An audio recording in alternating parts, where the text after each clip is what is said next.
Hey, welcome guys. We're still in our chapter 8 in the textbook Adobe InDesign Revealed by Chris Botello. The section is Creative Cloud. And again, we're working at this point in time on page 8-30. And we're working with the round corners and live corner effects. We have been instructed to open 8-8 and then name it Advanced Techniques, but I did want to run through this with you just in case this is a warning that you get as well. First of all, through Creative Cloud, the document ID 88 InDesign uses fonts that are currently unavailable on your computer, and then it's telling me the missing font is Garamond Bold. And that's the reason why occasionally you'll see a pink box around your font that indicates that the font that was originally designed with is not currently activated or on your system. So we're going to click on the Find Fonts, and this little dialog box comes up that says Font Information. We're going to click on this that has the exclamation point because obviously that's the missing font, and then I am going to go down to Garamond, or up, depending. I'm pretty sure I have that on my system. Here's Garamond and Adobe Garamond Pro. So let's try this Garamond, and then let's see if we have bold.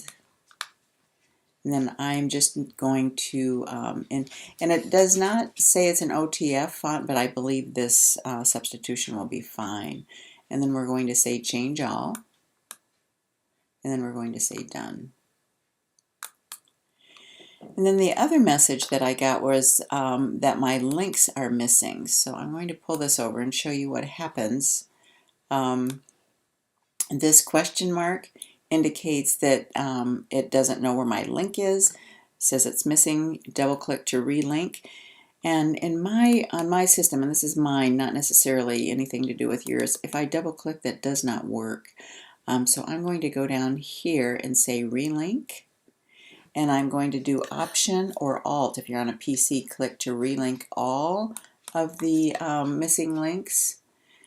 And then, of course, by the time I get to where my links are, I've forgotten what link I'm looking for. It should indicate right up here. We're looking for Duomo.tif. And so we're going to go down here to Muskegon Community College. I'm going to open that particular folder. We're going to go to the Chapter 8 information, which should be up here, I think. This is Part E.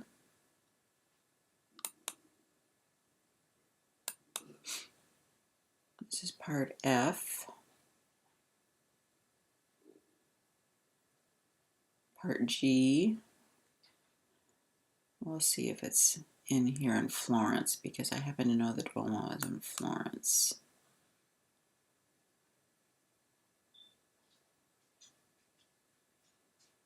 Huh. Well, maybe it's not, because it's certainly not in that folder. Let's see if it's under the photograph folders.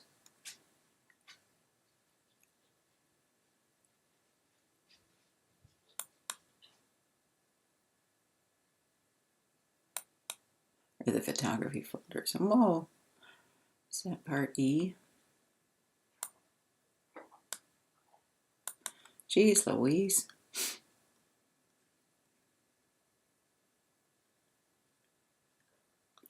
Alright guys, I know it's here someplace. I'm just not going to take any more of your time looking for it. It's got to be under Part E though, right? No, that's the one I was just under. Holy moly, I'll be right back. Alright, I finally just gave up looking and did a search for it, and I found it, but it tells me it was in Chapter 6, Part C, Moved Files, Duomo.tif. We are going to open that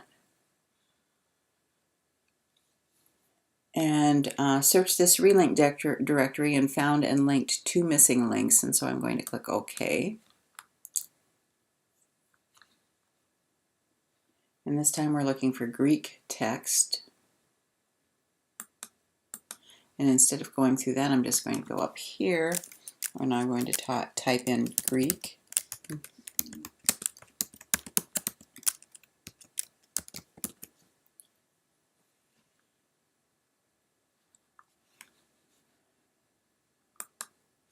And I'm going to open this.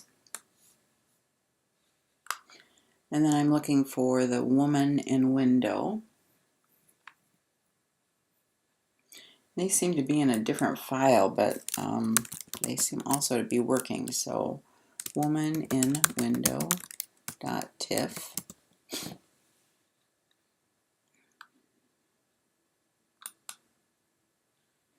And again, these are all under chapter 6. So I'm going to click open.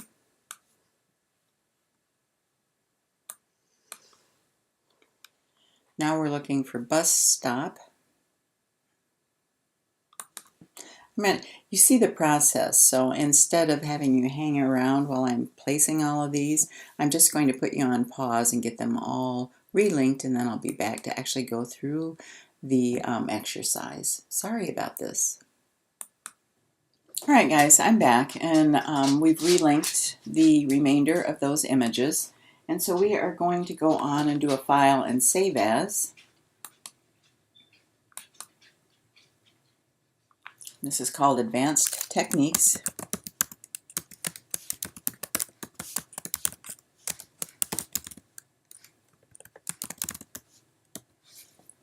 And then we're going to click Save.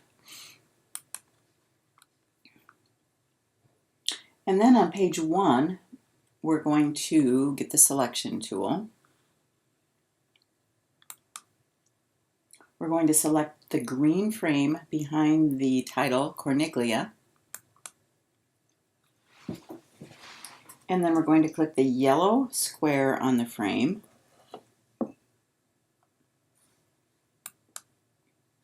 And as shown in figure 45 and on my screen, 4 diamonds now appear at the corner of this frame. Click and drag the top left diamond straight down until the frame resembles figure 46. Or mine on the screen in just a moment.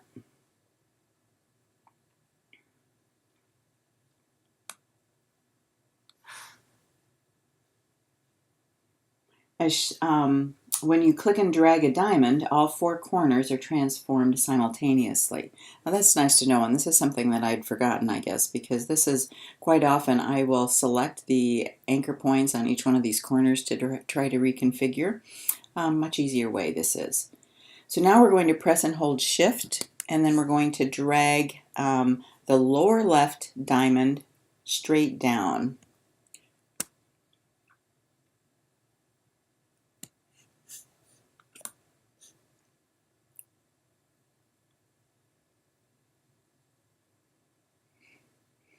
And as you see, just by pressing and holding Shift, that only affects that particular corner that you're selecting.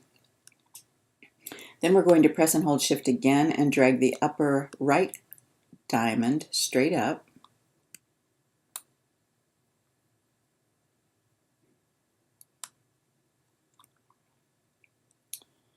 And your frame should resemble figure 47 or mine on the screen. Using the same technique or methodology, we're going to apply live corner effects so that the bottom of your page 1 resembles figure 48. So we're going to select this one, and we're going to click on this yellow corner, and we are going to drag it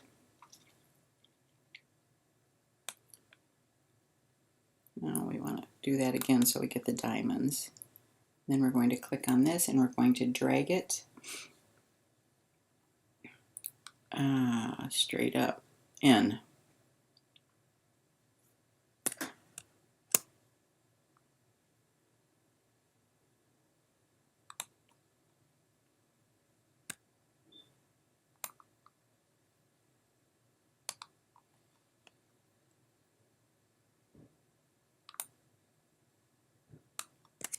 How cool is that? Now, using the same methodology, we're going to apply live corner effects so that our page 2 resembles page 49, or figure 49 in your text. So we're going to go to our Pages panel. I'm going to double click on page 2, which again, my double clicker doesn't work, so we're going to go down here to the lower left-hand corner and move it to page 2. Or you could I could also scroll it. And then we're going to select Firenze, which is Florence. And then we are going to click on that little yellow square.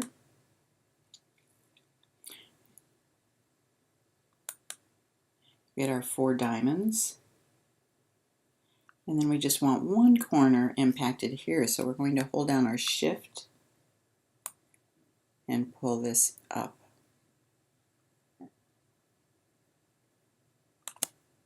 Perfect.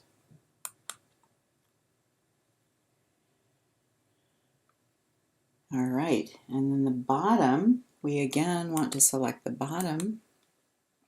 We're going to click on that yellow square, get the 4 diamonds. We're going to go over here to the left-hand corner, going to hold down Shift, and then you're going to pull up, or over, sorry, and probably to about there. And there we go. And you're going to do page 3 as well. So I'm going to scroll down to page 3, click off to deselect that. We're going to select this top green shape. We're going to click on the yellow square. And then we are going to edit both the top corners. So we are going to hold down Shift.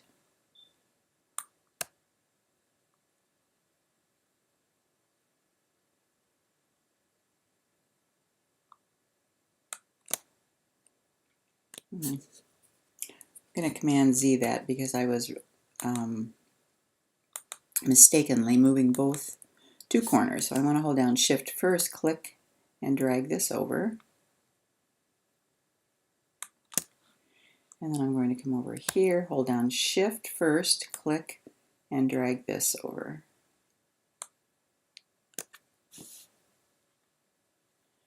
Deselect, select this green box, click on the yellow square, get the yellow 4 diamonds, and the only one that we impact with this one is the lower left-hand corner. Hold down Shift first, click, and drag. Whoops. Do I actually have this? No, I don't.